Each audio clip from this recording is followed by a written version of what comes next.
Hey guys, it's Shayda. Today I have another hand lettering and illustration tutorial for you. We're going to be talking about stippling.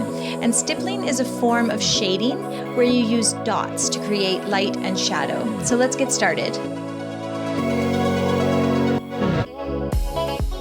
Okay, so to begin, there's a few things that I want you to consider.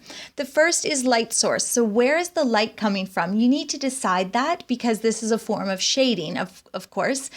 So I've got this balloon here that I'm going to use as a very basic example, and I'm going to decide that the light is hitting the balloon from the right-hand side. Now, once you've decided that, you want to think about what type of pen you're going to use to complete your project. I would like to recommend the micron pens because they're very precise. Something like a Sharpie pen I love, but they do bleed out just slightly, which isn't great for stippling.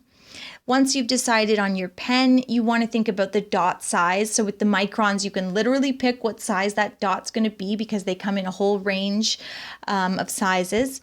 And then you're going to consider before you start, where is the shadow and where is the light? So here I'm going to have the light source, the light hitting that balloon from the upper right hand side of the page.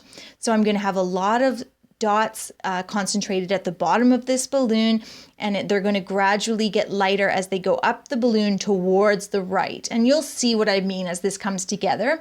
As I said, I'm going to use this balloon as my sort of very basic, simple example, and something round is a great way to practice. So here I'm speeding this up.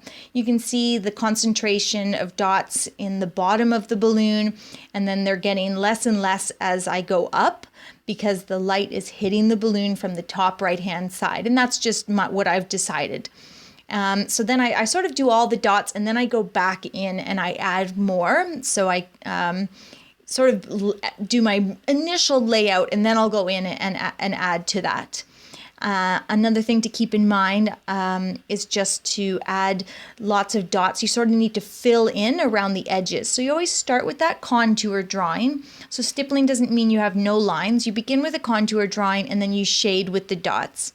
So there's the first example, very straightforward. It's a great way to practice, do something round. Now I want to illustrate a point here before we go too far, and that's that when you're doing stippling, you need to be deliberate and you can't go too fast. Even though this might seem tedious, you sort of have to take your time. So that's me being deliberate and taking my time, and you can see the result that I get. Here's what happens when I just go really, really fast and I try to just get it done. It doesn't really work. You end up getting these dots that aren't really dots at all. They're more like little lines. They almost look like little Nike swooshes. You can see that there. So that's not really what you want, that little check mark look. It's not what you're going for. And even though this can be a little bit tedious, you just have to go slow and steady with this one. Now, the next thing I want to show you is how you can shade something like a banner, because stippling is so great to add to your hand lettering, because a lot of times when you're doing lettering projects, you're using a pen.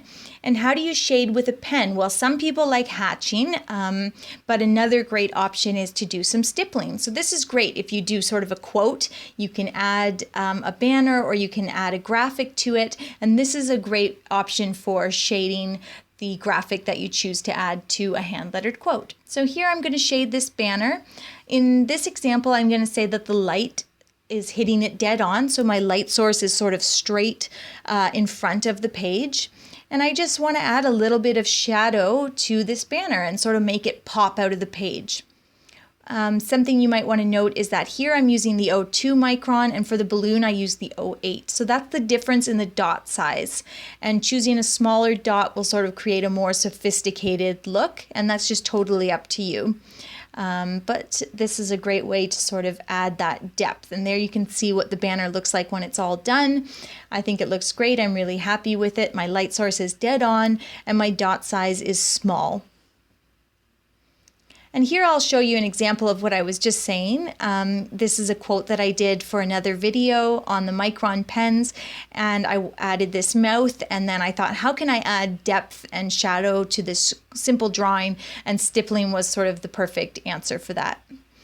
Okay, so that's the really basic intro, and I'm just going to do one more example. And this is an example of cross hatching sort of versus stippling. So this blue eye here, I've done some hatching and I like the way it looks, but it sort of looks a little like something that maybe I drew on a napkin at dinner. I'm not a pro at hatching, and I think maybe stippling, at least for me, is a little bit easier. So you always, when you're doing a simple drawing or graphic, you always start with the contour drawing. Stippling does not mean drawing having no lines.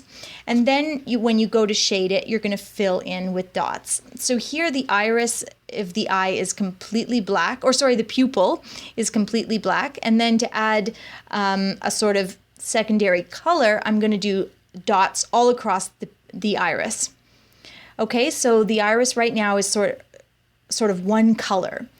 But if you look at the iris of an eye, they often are darker around the perimeter. So here I'm going to go back in now that I've started with the base and add extra dots. Then what I'm going to do is under the eyelid, there's always a bit of shadow on an eye. So I'm going to go in now and add even more dots. And I'm sort of building up my shading. So I start with something simple such as the iris being one color, and then I build and shade. And here you can see I'm adding shadow and depth all along the crease of the eyelid by adding lots of little dots. And to finish this project or this piece, I will simply add a few eyelashes. So like I said, it doesn't mean you don't add any lines, but when I do the eyelashes, I'll sort of turn the lines into dots, and you can see how I sort of combine the two there to create a piece that looks really cohesive, I think.